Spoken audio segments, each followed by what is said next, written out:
Hey guys, it's Kelly with my SLP and me. Tonight I wanted to just show you a couple of my favorite therapy toys. Before I start, I just wanted to say that my personal favorites are the ones that are not flashy with lights and sounds, and they do the ABCs, 1, 2, 3s, colors. There's nothing wrong with those toys in general, and by all means, if your kiddos really love those, that's what's important. We want to get them excited and pumped up and ready to play with you and interact with you. So if that's their thing, go for it. The reason I personally don't choose those kind of toys first is because that's a lot of passive learning to me. They're hearing it. Yes, they might repeat it, and that's wonderful to get them talking any way they can, but it's a lot of just passive, and they don't have to come up with the words and name a word for an action, that kind of thing. ABCs and 1, 2, 3s, those are really what we call rote learning. You're getting information visually, you're repeating it back. It's a lot of memorization, doesn't require a whole lot of problem solving and thinking about what you're saying. Now, I know as parents and now as a grandparent, we get excited when our kids do that kind of rote learning. I was super excited when mine started counting. I'm like, oh my gosh, listen to them. They're counting to 10. Or one day they recognized the letter A, and I thought, oh, they're brilliant. They're recognizing letters. So I get it. It is exciting. It is a big task. They are learning. But what we really want is speech for communicating. So let me jump to one of my favorites.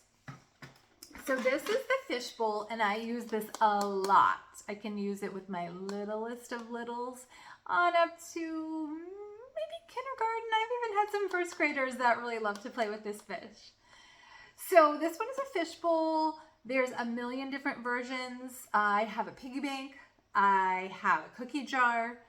You might have a dinosaur. I believe there's an owl. They all involve some little thing inside that we're going to take out and put in.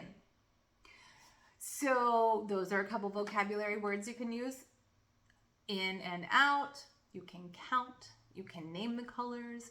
You can do go, push, more, open. There's a lot of vocabulary.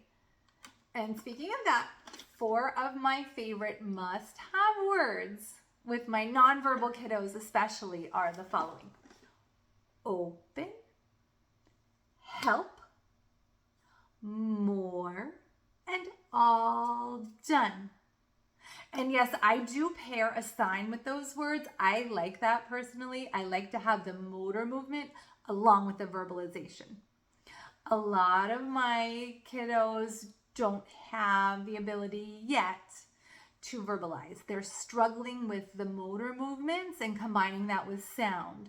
So if we give them an alternative with their hands to make a sign or a gesture, that's helpful. It's a second modality that they can use. And a lot of times you'll find that pairing the sign actually facilitates the verbalization of the word. So I choose a lot of toys that you have to open. So let's start with a fish, and we have to figure out how to get them out. What do? I have to open, open. I'll say that a couple times. I'll direct them to kind of watch my mouth, oh, as I make a funny face for the oh. If they can do that, amazing. If they can open, amazing. Sometimes I'll do it like this, even though technically that's book. That's easy for them to indicate open. So I'll do it a few times. If they don't get it, that's fine. I'm still gonna open and we're still gonna play. So I'm gonna open the fish, and I'm not just gonna take them out because that's boring. I'm gonna shake, shake, shake, shake, shake, shake, shake, shake, shake, and they're out. Now I don't expect the child to repeat back to me, shake. It has happened, but that's not really what I'm looking for. So I don't want to just drop them in because that's boring. Who wants to play like that? So I'm going to take my fish, and he's going to go swimming, swimming, swimming, go! And he's in the bowl. I might do it myself, and make him swim all the time and go, or, uh-oh, he's stuck. Now what? Should I push? Push. Can you say push? And we'll push the fish down. Or I might hand a fish to my student and let him push. I might give him a choice. They can point. If they're at the pointing stage, they can try to verbalize which one they want. I might just do a beginning sound, like a lion for red. Or green. Green's a harder one. That GR blend in the front is pretty challenging. So I'm going to focus on the E in the middle. Green. Green. And I can even say smile sound, E, E, E. And then the green one will go in. And once all the fish are in our bowl, we can decide, do we want to play more fish?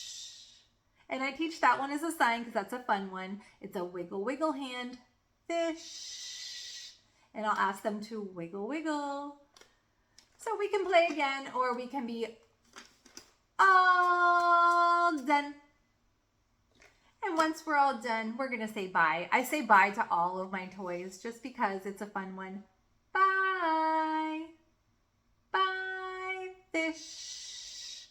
And it's working on those 2-word combos too. That's a real easy way to jump to 2 words by saying hi to everything and bye to everything. Okay, so that's my fishbowl.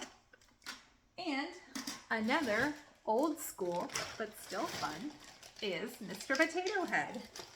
You might be surprised that it's still kind of popular. So I've got Potato Head. The first thing I always do is put on his shoes. That way he can stand and I'm not worried about balancing or trying to use 2 hands while holding Mr. Potato Head. So we start with shoes. I could have a choice. I could have 2 pairs. I could have 1. Whatever. You know where your child is at. You can play around with it and see what's the best. But first thing, I'm going to put on the shoes. Shoes. Can you do? And we'll put shoes on. Surprisingly, shoes is a pretty popular word. Even in my kids that don't have a lot of vocabulary, for some reason, shoes they've got. The SH is not the easiest phoneme to master, so that's awesome if they can do shoes. I might ask them, do you have shoes? I might pick up my foot. Here's my shoes. Shoes on. And then we'll go on. We'll complete Mr. Potato Head. I usually jump to eyes next. Eyes are kind of cool for the kids. They like that. I can give them a couple choices. They can point at which eyes they want. You can choose for them. Again, not real important as long as we get to the vocabulary of eyes. Eyes. Sometimes I'll be real goofy. I'll kind of put them on mine and go, I see you. And we'll push. Eyes on. And again, we can work on receptive language. I can ask them to show me their eyes, show them my eyes. I have glasses on my eyes. So we'll finish him up with his nose, mouth, and ears. Again, they can point out theirs as we go. And we finish out with a fan favorite, the hat. I don't know what is so appealing about the hat, but kids love to say hat. Hat. And I'll gesture to my head. Sometimes I'll blow for the first sound. Hat. Hat. A lot of kids that can't put the word together are excited and can do blowing. So we cheer and good job, good sound. You said hat. And I'll just keep giving them a model and we'll finish with a hat. So there you go. We've got Mr. Potato Head, and when we're all done, we'll tell him bye like everything else. Bye-bye. Potato Head's a little tricky, so I'm just gonna say bye. I might say bye, Potato, but he's a little tricky, so I don't have a whole lot of expectation for bye, Potato to come out of the child's mouth. Okay, so those are two of my very favorites. Stay tuned and I will bring some more on another video and show you what else I like to use in therapy. All right, thanks for watching. Bye.